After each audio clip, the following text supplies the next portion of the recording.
जय माता दी। जय माता दी। जय माता दी। भगत उद्धव जी भगवान नारायण के कितने प्रिय भगत थे। उधर से विदुर जी और उद्धव जी दो ही उनके परम भगत हुए भगवान कृष्ण जी के, जिनको संसार जानता है। और जिन वो मथुरा में गए, छोड़कर गए, अपनी वहाँ द्वारका में जाने लगे, उस समय क्या हुआ, पिछुड़ना हो गया। कहते ना परीक्षा क्या है। विदुर जी जो कि इतने मुग्ध हो जाते थे, खाना पीना भी भूल जाते थे, और उस समय ऐसा हो गया, दुख का कारण था, और विदुर जी तीर्थ यात्रा पे निकल गए, और उसे भान नहीं हुआ कि समय भी पूरा हो रहा है, मेरे भगवान भी तो इस संसार को छोड़कर जाएंगे अपनी द्वारका में। वो उसको कोई ध्यान नहीं दिया। जब भगवान जी ने देखा कि विदुर जी तो यात्रा पे चले गए, बहुत दिनों में जाते गए हुए को उद्धव जी आए, और उद्धव जी को सोचा, भगवान ने सोचा उद्धव जी की भी परीक्षा लो, क्या ये ऐसे ही करते हैं, इनका कैसा प्रेम है मेरे बार बार परीक्षा लेते हैं। भगत की बार बार परीक्षा होती है, जैसा पढ़ने वाले बच्चे की हर साल परीक्षा होती है, वैसे भगत की भी हर बार परीक्षा होती है।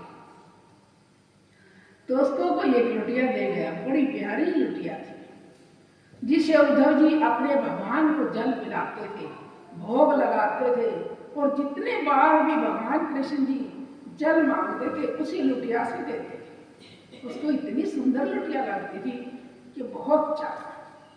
तो एक दिन भगवान ने सोचा कि देखो इनका प्रेम क्या है।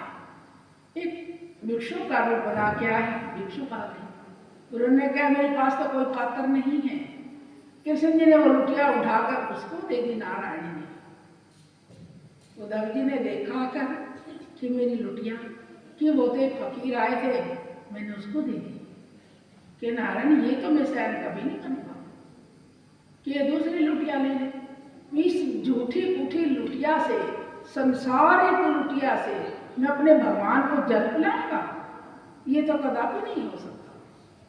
हट हो गई, ना मैं खाऊंगा और ना मैं जल पीऊंगा, और ना ही आपको नारायण को उस लुटिया के बिना जल दूंगा, और ना ही इस पात्र के बिना अपने भगवान का भोग लगाऊंगा।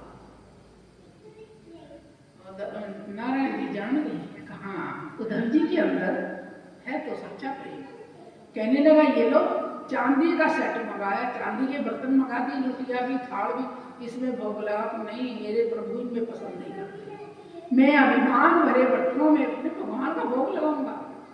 सोने का मंगवाया, लुटिया भी, थाल भी, कटोरी, गिलास, सब कुछ नहीं, इसमें कलयुग का वास है।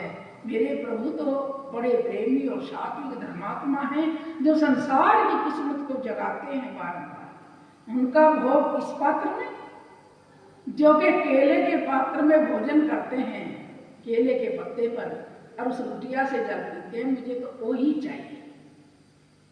उद्धव जी रोने लगे, जय माता दी। कहने लगे वो लुटिया में कहाँ से लाऊं, किसी को दान कर दूं कोई चीज, तुम्हें बताइए किसी को कोई चीज दान करी जाए, क्या दोबारा मांगने जाना पड़ता है, जाएगा कोई, अच्छा लगेगा।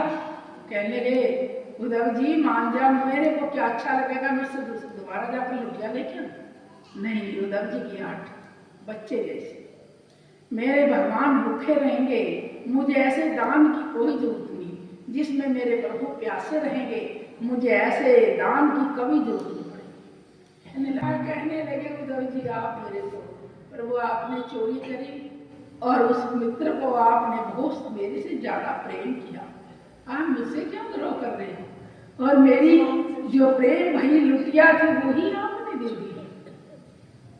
क्या चल तो कोई बात नहीं। उसने लुटिया मंगवाई, भगवान ने लुटिया लाकर, वही लुटिया तो देख रहे थे उनके पास ही थी, उसी फकीर का ऑटोमेटिक करा और लुटिया मंगवा दी। देखा कर उनको फकीर वो लुटिया दे गए कि लो ये लुटिया मेरे काम की नहीं है, क्यों, ये अच्छी नहीं है, मैं इससे अपने भगवान का भोग नहीं लगा सकता। उद्धव जी बड़े खुश हुए कि मैं अपने भगवान का भोग इसी से लगाऊंगा, अपने नारायण। भगवान का भोग बनाया, मिष्टान बनाया जाकर प्रभु का, और केले का पत्ता तोड़ा, ऐसे जैसे रोज देते थे। उस केले के पत्ते को साफ करके और चौकी पर लगाया, उस पर सारा भोग लगाया और लुटिया भर के जल की रख दी। बहुत खुश हुई, बहुत खुश हुई। कहे प्रभु जीमो, भोग लगाओ, ये जो भी रूखा मिस्सा है भोग लगाओ। आप जैसे दानी और आप जैसे प्रभु मेरे कौन मिलेंगे? आपने मेरी दान करी लुटिया भी वापस दी थी। यहाँ कहने लगे, उद्धव जी इतने खुश हो गए, भगवान के सामने भोग रखकर भूल गए, उसका भोग लगाना भी भूल गए। क्यों? खुशी में। क्या कहा उन्होंने? देखिए बच्चों, मेरे भगत जनों, मेरे बेटा बेटी जो भी है, मुझे बड़ी खुशी मिलती है जो कि माँ के सामने, गुरु के सामने अपनापन जिताता है, जिद लगाकर मांगता है। तो देखिए यही परीक्षा है। आज जैसे परीक्षा ही है, ये इस मौसम में आ रहे हैं हम लोग सब बैठे। अपने कर्म से मतलब रखो, फल लेने से तुम्हारा कोई काम नहीं। कहते हैं ना, गुरु के चरणों में फूल चढ़ाना तो हमारा काम है, लेकिन फल देना हमारा काम नहीं। फल देना तो गुरु का काम है। जय माता दी। तो इसलिए हमें अपना विश्वास कायम रखना चाहिए, गुरु के बताए मार्ग पर चलना चाहिए।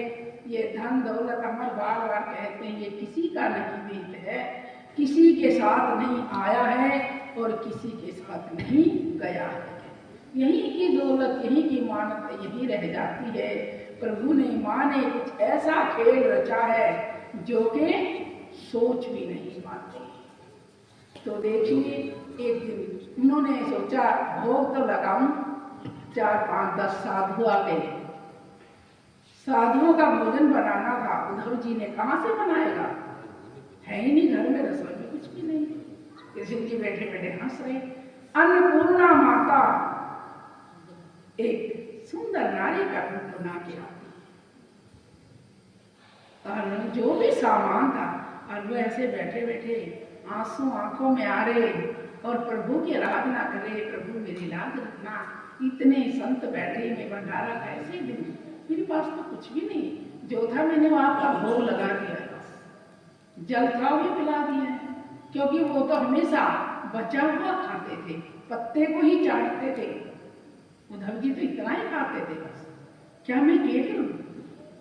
क्या मेरे समझ में नहीं आ रहा। आज तो प्रभु मेरी लाज रखिए।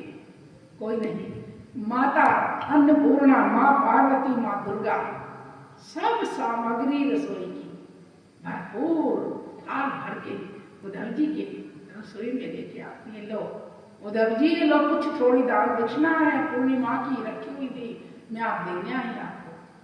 हे प्रभु, आप तो बड़ी लाज रखते हुए।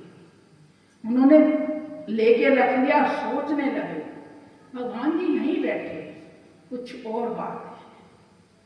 बिना माता के लाज इज्जत समाज कुछ कोई नहीं संभाल पाता, पिता नहीं संभाल पाता। भगवान जी मुस्कुराने लगे कि अच्छा समझ गए क्या? समझ क्यों नहीं जाऊं? माता के बिना तवा गरम कोई कर ही नहीं सकता, रोटी बना ही नहीं सकता, भोजन हमें कौन खिलाएगा बिना माँ के? जरूर अन्नपूर्णा माता मेरी लाज रखे गई है, ये भोजन देके गई है। और जब भोजन देखा तो थाल बनाओ, ये भोजन का सजा है। जितने महाराज आए हुए थे सारों को भोजन खिलाया, फिर भी थाल भरपूर है। देखिए भक्तजनों, आप लोग कण कण में मांगते हो, कण कण में हम कहते हैं विश्वास और प्रेम करो, जिससे तुम्हें बिना मांगे ही सब कुछ मिलता है। लेकिन धैर्य तो करो, सोचो तो सही। तुमने तो धैर्य भी नहीं है, सोचने की भी क्षमता नहीं है।